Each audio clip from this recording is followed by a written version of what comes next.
There has always been a rivalry between the Montagues and Capulets, but in the streets of Verona the feud boils over and a fight breaks out between the servants of the feuding noble families of Lord Montague and Lord Capulet. Benvolio and Montague tries to stop the fight. "Part, fools, put up your swords!" But when Tybalt the Capulet arrives, he becomes embroiled in the fight. "Turn thee, Benvolio, look upon thy death." Ching! Ching! Ching! Ching! Ching! "Stop, fools, put up your swords!" "Oh, Tybalt!" Ching! Ching! As a result of the fight, Prince Escalus, the ruler of Verona, introduced the death penalty for anybody who disturbed the peace again. "Your lives will pay the forfeit of the peace." Ching! Ching! Stop, Ching! or your lives will pay the forfeit of the peace. Ching! Ching! Later, Romeo, the son of Montague, runs into his cousin Benvolio. Romeo has fallen in love with the alcoholic Rosaline, but is not loved back as she is Capulet, a member of the opposing family, and is planning to go to a convent later in life, so cannot marry anyway. Benvolio tries to get his cousin to admit his predicament. Alas, that a love so gentle in his view should be so tyrannous and rough in proof, and he tries to persuade him to forget her and look for another, better woman, but Romeo wants only Rosaline. "Hi, Benvolio." Hi, Romeo. "I'm in love with Rosaline." Well, can't you find another woman? "No, I only want her." But she can never get her. "But I only want her." Meanwhile, Paris, a relation of the prince, has fallen for Juliet. Her father, happy at the match, Paris gets at her heart. Asks Paris to wait 2 years, as at this point she is not even yet 14. So, to try and get Juliet to fall for Paris, a masquerade ball is organised for that night, and among the invited guests is Paris. I love Juliet. "Well, wait 2 years, she's only 12. Okay, father. Alright, we'll organise a ball this evening." Having encountered a Capulet servant bearing the list of names, Benvolio suggests that him and Romeo should go and crash the party. "Go hither."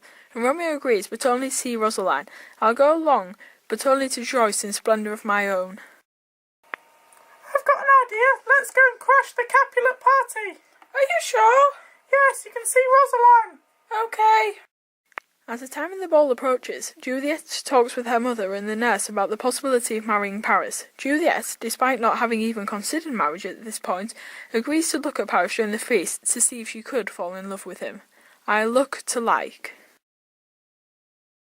What do you think about marrying Paris? "I haven't really thought about it." Oh, can you look at him during the ball? "Okay, I'll see what it's like." Oh, I think it's a great idea.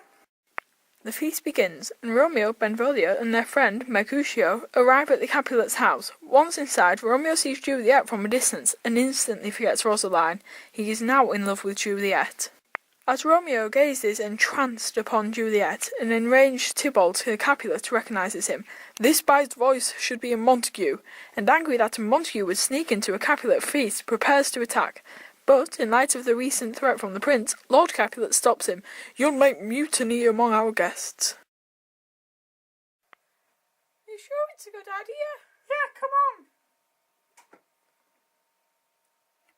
"Oh my gosh, she's beautiful." Who? "Oh, never mind." Come on, let's go and find Rosaline. Okay. Romeo, I'll kill him. Don't, you'll make a mutiny among our guests.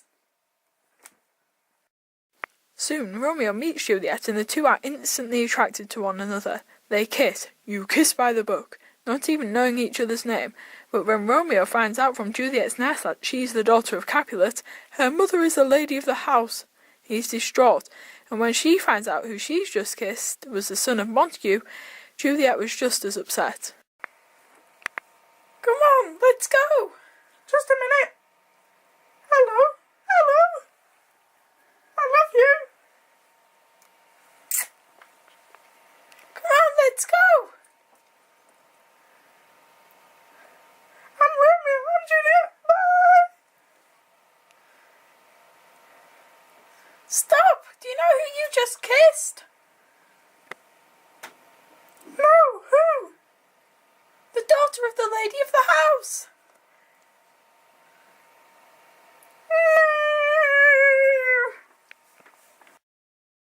As the ball draws to a close, Mercutio and Benvolio leave with Romeo, but unable to leave Juliet behind, he leaps over the orchard wall to see Juliet. From his hiding place, he sees her in a window and hears her speak his name. He calls to her, and they exchange vows of love.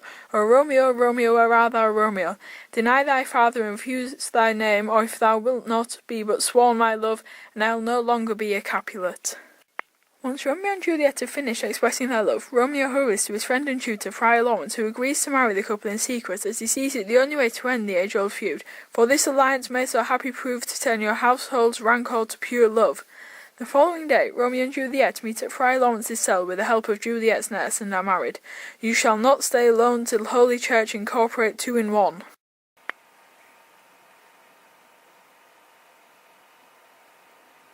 No, Juliet, I must see you again.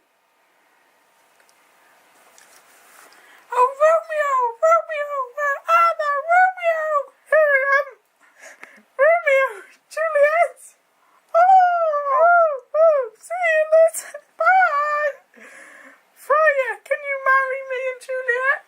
Yes, come to my chapel tomorrow.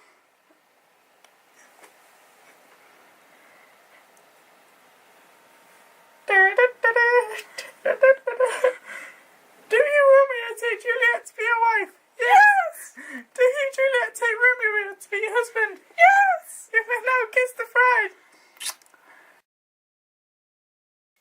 The next day, Benvolio and Mercutio encounter Tybalt, who is still enraged that Romeo attended the Capulet's ball.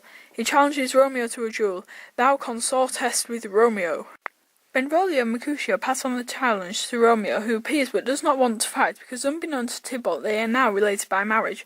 Romeo begs Tybalt not to fight. I have to love thee. But disgusted by the plea, O calm, dishonourable, vile submission, Mercutio says that he will fight instead. The duel begins, but Romeo tries to stop them by leaping between them. Hold, Tybalt! Good, Mercutio! However, Tybalt manages to stab Mercutio under Romeo's arm, and Mercutio dies. What the devil came you between us? I was hurt under your arm. In rage, Romeo kills Tybalt and flees from the scene, following advice from Benvolio. Romeo, away! Begone! Tell Romeo I challenge him to a duel. Okay, I will. I'll go and find him now. Romeo! Tybalt challenges you to a duel. But if you don't want to fight, I'll fight for you. Okay, thanks. Ching! Ching! No, stop! No!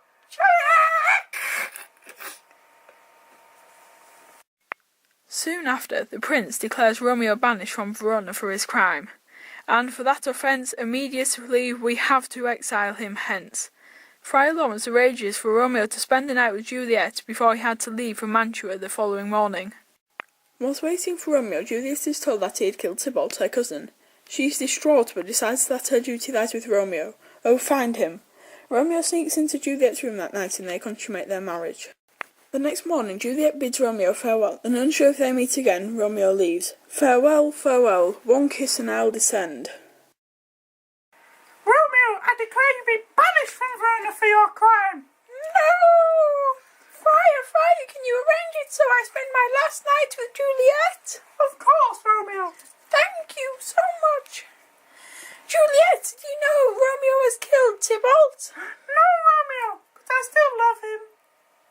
Okay, I'll find him. Romeo! Juliet! Oh, I love you. Bye, Juliet. Bye, Romeo! Bye. However, later that day, Juliet learns that her father plans for her to marry Paris in just 3 days. Marry, my child, early next Thursday morn. Unsure of what to do and unable to reveal her marriage to her parents, she turns to her nurse for advice.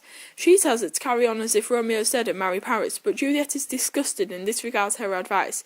Ancient damnation, O most wicked friends, it is more sin to wish me thus forsworn. Still unsure on how to proceed, she rushed to Friar Lawrence, who makes a plan to reunite Juliet with Romeo in Mantua. The plan is, the night before the wedding she will drink a potion to make her seem dead. Drink thou this vial. Then she is to be laid to rest in the family crypt. After that, the friar and Romeo will secretly rescue her and she will be free to live with Romeo in Mantua. But when Juliet returns home, she discovers the wedding's been brought forward to the morrow, Wednesday. So she drinks the potion that night, so the nurse discovers her apparently dead the next morning. She is dead, deceased. As planned, Juliet is placed in the crypt. Juliet's due to marry Paris in 3 days. Okay.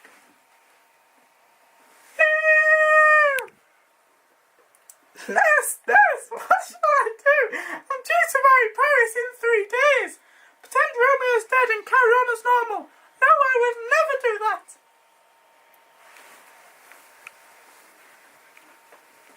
Friar, what shall I do? I'm due to marry Paris in 3 days.